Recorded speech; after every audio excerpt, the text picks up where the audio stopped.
of main terms. Your main terms are 0, 4, 5, 6, 7, 8, right? So you have 4 variables and you have how many terms? 1, 2, 3, 4, 5, 6 terms, right? So normally they will ask you how many variables are present in the expression. Like I already said, it's 4. Then the next question will be how many terms are present in the expression. You count the number of main terms that you have, which we counted, and we got 6, right? Now, for question C, they might say, write the simplified form of the expression as a sum of product. Then you may simplify using a Karnaugh map. So here you need to be careful. You write the simplified form of the expression as a sum of products. Some people just do this, right? You need to put it in SOP form. Then after that, you need to simplify it using a Karnaugh map. So actually, this question wants you to simplify using a Karnaugh map, right?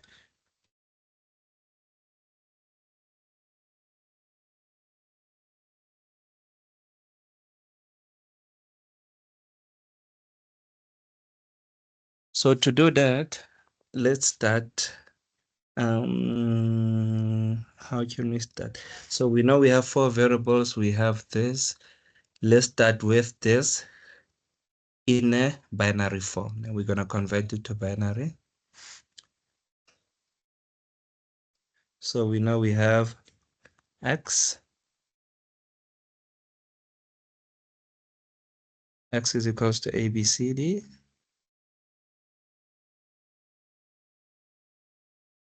B, C, D.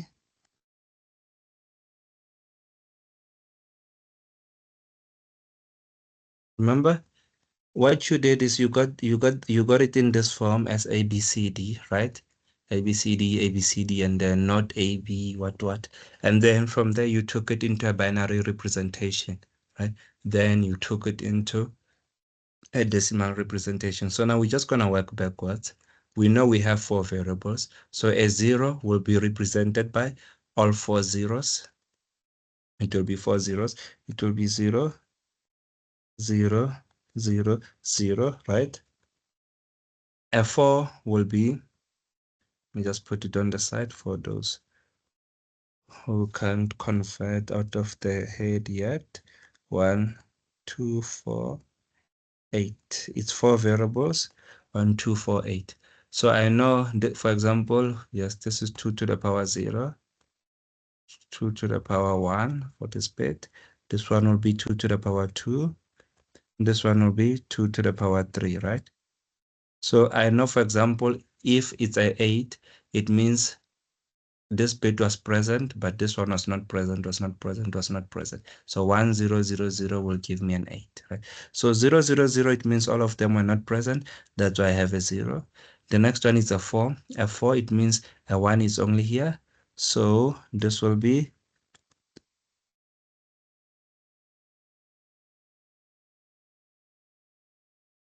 this will be 0, 1, 0, 0, right? This one will be present. Everything else will be a 0. Then for a 5, I need a 1 here, and then I need a 1 here. So it will be 0, 1 for the 4, 0, because I don't need the 2, 1 for this one. So this bit here must be present to give me a 4, and then this one here must be present to give me a 1. Added together, they make a 5, right? So this is 0, 1, 0, 1. Next one, 6. 6, I know is this middle 2. It's a 4 and a 2. 1, 1. Everything else is a 0. So 8, 0, I don't need it. I need the 4. I need the 2. I don't need the 1. That's my 6.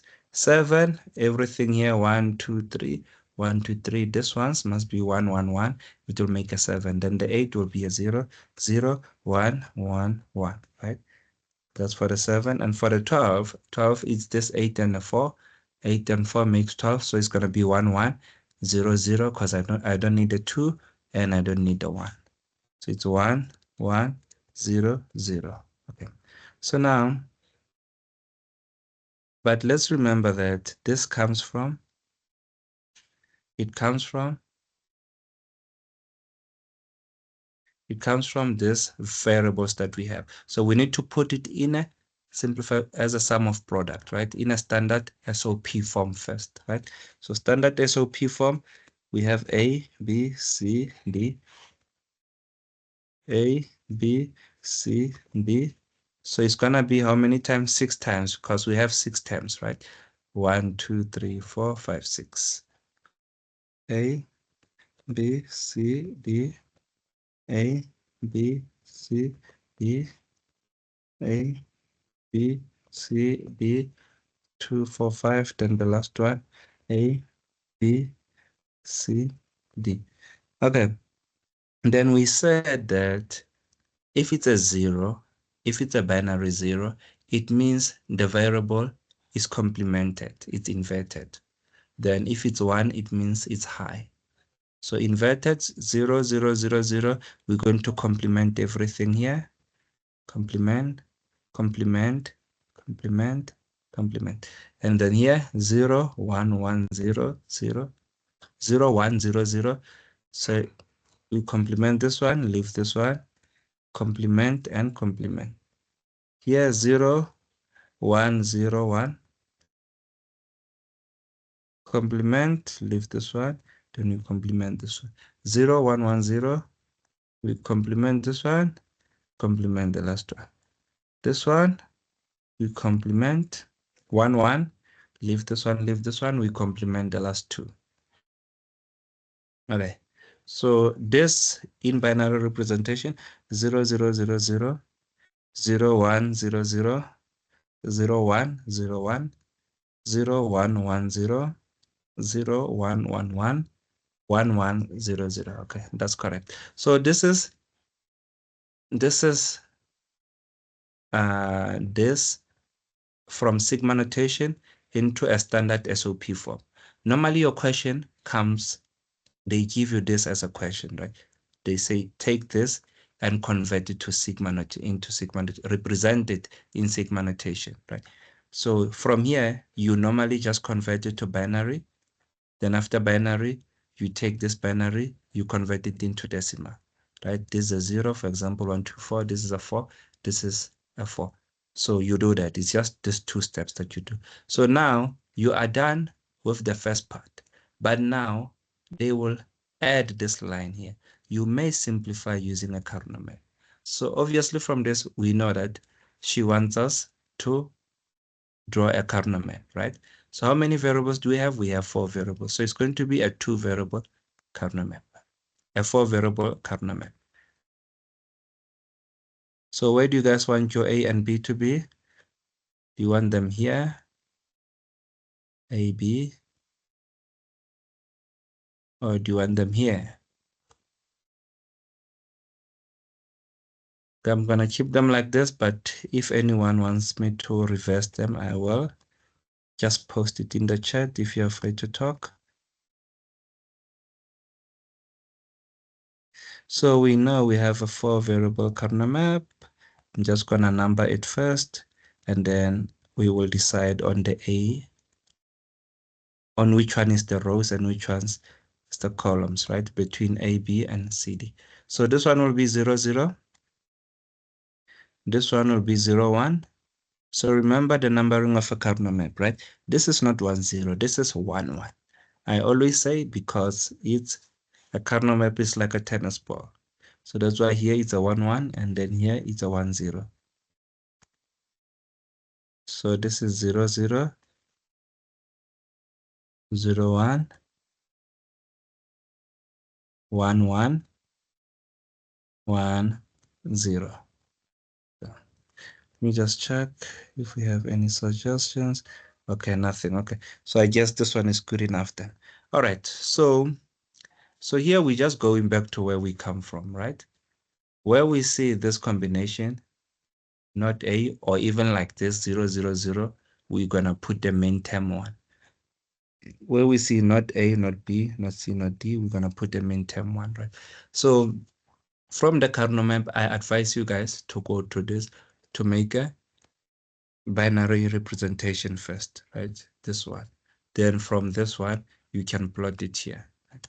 So 0, 0, 0, where A, B must be 0. So we look for the These are called the rows, these are called the columns. Okay. 0, 0 row where AB is 0, 0, it's here. And the column where CD is 0, 0, it's here. So in the cell, we put the 1, right? We put a high. And then we go again for AB 0, 1. AB 0, 1. And then CD will be 0, 0, 0, 1, 0, 0. We're going to put another 1 here.